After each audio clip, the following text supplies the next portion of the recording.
Very pleased to have with us on the program tonight Congressman Ted Poe, Republican from Texas. And Representative, thank you so much, sir, for your time tonight. Thank you, Cam. Glad to be on the show. Well, listen, I got to tell you, I read your piece in The Hill, Stop Putting Guns into the Hands of Narco-Terrorists, and I've got to thank you for writing about this. It seems you're one of the few people in Washington who are writing about Operation Fast and Furious these days, but I get the sense that the details of this investigation, or at least the alleged details, that the ATF allowed suspected firearms traffickers to, over the objections of FFLs, purchase guns and then walk them across the border in Mexico. I get the feeling that this one really stuck in your craw. Yes, it did, and several reasons, but the primary reason was because Border Agent Brian Terry was killed by one of the guns that the ATF allowed to be purchased in the United States, and supposedly they tried to track it.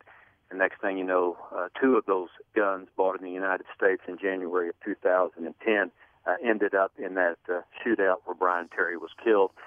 Now we're hearing that maybe up to 2,000 guns were bought by the terrorists, or the narco-terrorists, as I like to call them, and sold into Mexico, and they kept up with a few of them, but some of them are still missing, and they don't know what happened to them. You're a former prosecutor and a former judge, isn't that right, Representative? That's correct. 8 years as a prosecutor and 22 years as a judge in Texas. All right, so from a law enforcement perspective, I mean, the idea behind this seems crazy to me. Somebody who doesn't have a law enforcement background. I mean, what do you think about this idea of, well, let's just let the guns go and we'll try to keep track of them, and then maybe we can get a major bust at some point down the road?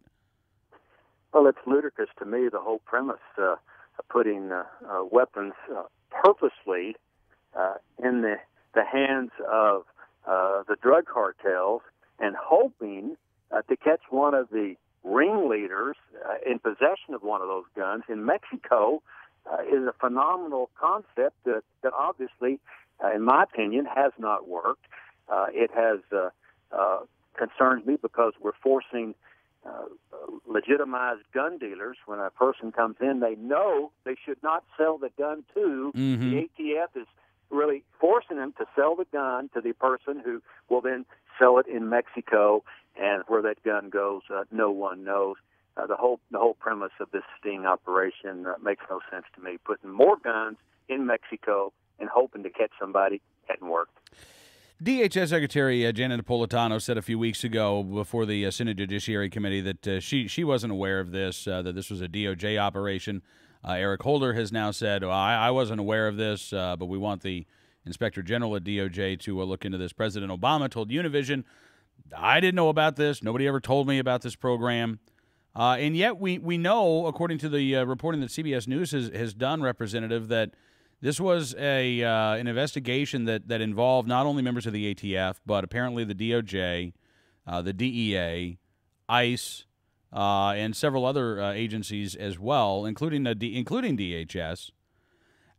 You know, it doesn't make any sense to me that you'd have this multi-agency investigation and all knowledge of it would stop, at some lower level. That just doesn't jibe with how I know the bureaucracy works in D.C. I don't take those answers that no one knew either. Obviously, several agencies, to me, were involved in this. They knew what was going on, organized it, and it failed, and now nobody claims responsibility for it. Congress has got to get in the middle of this and see what happened, who's to be held accountable, and who came up with this idiotic idea to put more guns in the hands of the narco-terrorists in Mexico. It'd be interesting to see what theorists and law enforcement came up with this idea. Yeah. And I have to say, Representative, after listening to President Obama in his interview with Univision, there's a part of me that wonders if this is not going to be spun, as we've seen so many things try to be spun over the past couple of years, as another way and another reason why we need more gun control laws. That I just get the sense that either Eric Holder or President Obama or Janet Napolitano or any number of individuals could say, well, clearly what we need are greater enforcement of the laws here in the United States, and perhaps some additional measures to ensure that guns don't end up in the hands of the drug traffickers, putting the onus again back on the law-abiding citizens, the law-abiding FFLs, and trying to distract from the allegations about Fast and Furious. Are you concerned about that too? I certainly am. It's always the scheme of the left to blame the gun and blame honest people, even though our government was implicit in making sure more guns, automatic weapons, semi-automatic weapons, got into Mexico. And I'm sure that we will hear some more from the Mexican government about how guns go to Mexico. And, of course, Mexico doesn't protect their border any better than we do. Mm-hmm. Yet they expect us to keep guns out of their country, and they expect us to keep drugs from coming into our country. So I'm sure the left will try to spin it. Blame the gun, blame gun owners for the idea that more guns have ended up in the hands of people that we don't want them to have. Well, you say you are on board with congressional hearings. You are a member of the House Judiciary and Foreign Affairs Committee. I know that Representative Issa has indicated that the House Oversight Committee will be doing an investigation. Would you like to see the House Judiciary Committee conduct an investigation? Yes, the Judiciary Committee should. We have jurisdiction over these matters, and I hope that Chairman Smith moves quickly to have hearings on this entire episode. We need to get Eric Holder before us and get some answers under oath. Well, Representative, we wish you the best, sir, and I look forward to talking to you again as the congressional investigations hopefully get underway. Thank you again for coming on the program tonight, sir. Thank you, Cam.